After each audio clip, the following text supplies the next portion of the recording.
የራስ ካሳ ሀገር የዚያ ስመጥሩ ማይጨው የዘለቀው ሊዋደቅ ላገሩ የተባለለት የራስ ካሳ ትውልድ ቀዬ ግዳን ሴሮ ቀመስ ወረዳም ዛሬ ከንጋት ጀምሮ በተደረገ ትንቅንቅ በፋኖ ቁጥጥር ስር መግባቱ ተሰምቷል።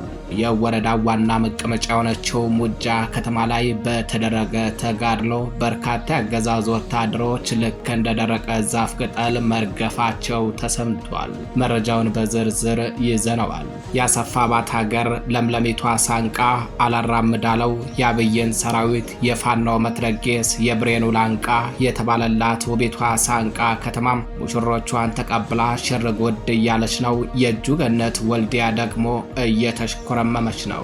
በወልዲያ ከተማ ያገዛዙ ወታደሮች ጭንቀትና ሽብር ከመጠን በላይ አይሏል። የዞንና የከተማ አስተዳደሩ ካድሬዎችም ከትላንት ምሽት ጀምሮ ከተማዋን ለቀው እየወጡ ነው። በዝርዝር ተሰሙታላችሁ። የጋዞና የራስ አንጎት ወረዳ ከነ ዋና ከተሞቻቸው ዛሬ ውለውን በተደረገ ተጋድሎ ሙሉ በሙሉ በፋኖ ቁጥጥር ስር ገብተዋል። የሁለት ወረዳ አመራሮች በጋሸና በኩል አቆራርጠው ወደ ጋይንት ንፋስ መውጫ መፈርጠጣቸው ተነግሯል። በተያያዘ ዜና ባለፉት 2 ዓመታት በፋኖ ስር ስትተዳደር የነበረችውና ከሳምንታት በፊት በአገዛዙ ወታደሮች እጅ ወድቃ የነበረችው የላስተዋ በልባላ ከተማ ዳግም ነፃነቷን መቀዳጀቷ ተሰምቷል። በርካታ ያገዛዙ ወታደሮች ተገድለውበታል በተባለው በዚህ በብልባላ ግንባር ዲሽቃን ጨምሮ የቡድን መሳሪያዎችም በፋኖ እጅ መግባታቸው ታውቋል። በብልባላው ግንባር ከተገደሉ ያገዛዙ ወታደሮች መካከል ከፍተኛ ወታደራዊ አዛዦች ይገኙበታል የተባለ ሲሆን የላስታና ብስቶችም የአገዛዙ ምንጣፍ ጎታች ወታደራዊ አዛዦችን ማዕረጋቸውን በሳንጃ እየበጠሱ እየጣሉ ከአስከሬናቸው ጋር ወደ ጉድጓድ እያወረዱት ይገኛሉ። በዝርዝር ታደምጡታላችሁ። የሰሜን ምስራቅ እዝን ጨምሮ የመከላከያ ሰራዊት ተቋም አሉኝ ከሚላቸውና ከሚተማመንባቸው ክፍለ ጦሮች መካከል አንዷ የሆነችው 12ኛ ክፍለ ጦር ከጥቂት ሰራዊትና ከጥቂት መሳሪያዎች በስተቀር ሙሉ በሙሉ መደምሰሷ ተሰምቷል። ክፍለ ጦሯ ትላንት በታወጀው ዘመቻ ባናደው ነው ተንዳ ማብቃቷ የተሰማው። ዛሬ ከሰዓት በኋላ ባለው የተረፉ ጥቂት ወታደሮቿ በጊዜያዊነት ወደ ሌሎች ክፍለ ጦሮች እንዲሸጋሸጉ መደረጋቸውም ነው የተነገረው። መረጃውን በዝርዝር ይዘነዋል። ሰላም ጤና ይስጥልኝ የተከበራችሁ አድማጭ ተመልካቾቻችን እንደምን ዋላችሁ። ከጣቢያችን የዛሬ መስከረም 15 2018 ዓ.ም በምስራቅ አማራ ቀጠና እየተደረገ ስላለው ተጋድሎና በሌሎች አካባቢዎችም ስላሉ ትንቅንቆች ዝርዝር መረጃዎችን ይዘናል። መረጃዎቻችን ለብዙዎች ተደራሽ እንዲሆኑ ቻናላችንን ላይክ፣ ሰብስክራይብ እንዲሁም ሼር ማድረጋችሁን አትዘንጉም። አብራችሁን ቆዩ።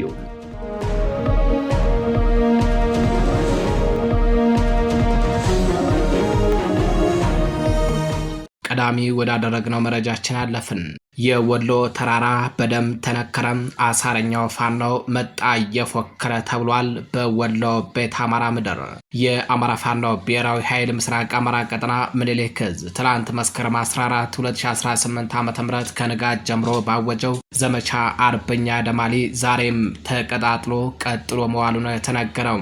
በዛሬው ዕለት በርካታ የሰሜን ወሎ ዞን አካባቢዎች በፋኖ ቁጥጥር ስር መግባታቸው ታውቋል። በትላንቱ ውጊያ በውስን አውደ ግንባሮች ብቻ 6 ሞርተር፣ 6 ድሽቃም፣ 438 ክላሽንኮቭ መሳሪያ፣ 14 ብሬን፣ 9 ስናይፐር፣ 52600 የብሬን እና የድሽቃ እንዲሁም የክላሽ ተተኳሽ፣ 37 የሞርተር ቅንቡላ፣ 148 ኤፍ1 ቦምብ፣ 9 ወታደራዊ ራዲዮ መገናኛ፣ 1 ሲኖትራከርና 1 ኦራል ሙሉ ወታደራዊ ቁሳቁስና ሬሽን ማርኮ መታጠቁን የገለጸው የአማራ ፋኖ ብሔራዊ ኃይል ምስራቅ አማራ ቀጠና ምኒልክ ዕዝ በዛሬው ዕለት ደግሞ ከትላንቱ በበለጠ ሁኔታ በድል ተንበሽብሾ መዋሉን አሳውቋል። በትላንቱ ውጊያ 471 ወታደሮች የተገደሉ ሲሆን 175 ወታደሮች ደግሞ ተማርከዋል ሲል ያስታወቀው ዕዙም ከነዚህ ምርኮኛ ወታደሮች መካከል 126ቱ ቆስለው የተማረኩ ናቸው ብሎ ነበር።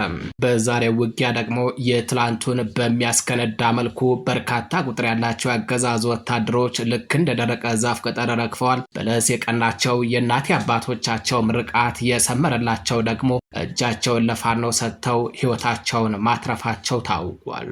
ይህንን በሚመለከት የአማራ ፋኖ ብሔራዊ ኃይል ምስራቅ አማራ ቀጠና ምኒልክ ዕዝ ኮሚኒኬሽን መምሪያ መረጃ ወጥቷል። ሁለተኛ ቀን ዘመቻ አርበኛ አደማሊ አባናደው በታላቅ ድል ታጅቦ እንደቀጠለ ነው ብሏል። የአማራ ፋኖ ብሔራዊ ኃይል ምስራቅ አማራ ቀጠና ምኒልክ ዕዝ መስከረም 14 ቀን 2018 ዓ.ም ከጧቱ 12 ሰዓት የተጀመረው ዘመቻ አርበኛ አደማሊ ወይም አባናደው በአምስቱ ኮሮችና በእዙ ልዩ ዘመቻ ከፍተኛ ተጋድሎ በማድረግ አስደናቂ ድሎችን እያስመዘገበ ተጠናክሮ ቀጥሏል። ሁለተኛ ቀኑን በያዘው ዘመቻ አርበኛ አደማሊ ወይንም አባናደው በዛሬው ዕለት ማለትም መስከረም 15 2018 ዓ.ም ተጠናክሮ የቀጠለ ሲሆን በዚህ ተጋድሎም አገዛዙ ለ2 ዓመታት የሰሜን ወሎ ዞን የጦር ማዘዣ ጣቢያ አድርጎት የነበረው የግዳን ወረዳ ሙጃ ከተማ በርካታ ምሽጎችን በመስበር በምኒልክ ዕዝ ሰራዊት ቁጥጥር ስር ውሏል። በዘመቻ አርበኛ አደማሊ አባናደው በትናንትናው ዕለትና በዛሬው ዕለት ነጻ የወጡ ቦታዎች የሚከተሉት ናቸው። የራስ ካሳ ሀገር የዚያ ስመጥሩ ማይጨው የዘለቀው ሊዋደቅ ለሀገሩ የተባለለት የራስ ካሳ ትውልድ ቀዬ ግዳን ሴሮ ቀመስ ወረዳ መቀመጫ የሆነችው ሙጃ ከተማን ጨምሮ ሙሉ ለሙሉ ወረዳው በፋኖ ቁጥጥር ስር ገብቷል። ሰሜን ወሎ ዞን ጋዞ ወረዳ መቀመጫ የሆነችው ስታይሽን ጨምሮ ወረዳው ሙሉ በሙሉ በፋኖ ቁጥጥር ስር ገብቷል። ሰሜን ወሎ ዞን ራስ አንጎት ወረዳ መቀመጫ የሆነችው አሁን ተገኝ ከተማን ጨምሮ ወረዳው ሙሉ በሙሉ በፋኖ ቁጥጥር ስር ገብቷል። የተከበራችሁ አድማጭ ተመልካቾቻችን የሁለቱ ወረዳ አመራሮች በጋሸና በኩል አቆራርጠው ወደ ንፋስ መውጫ ጋይንት ከተማ መፈርጠጣቸውን ጣቢያችን መረብ ሚዲያ ለማረጋገጥ ችሏል።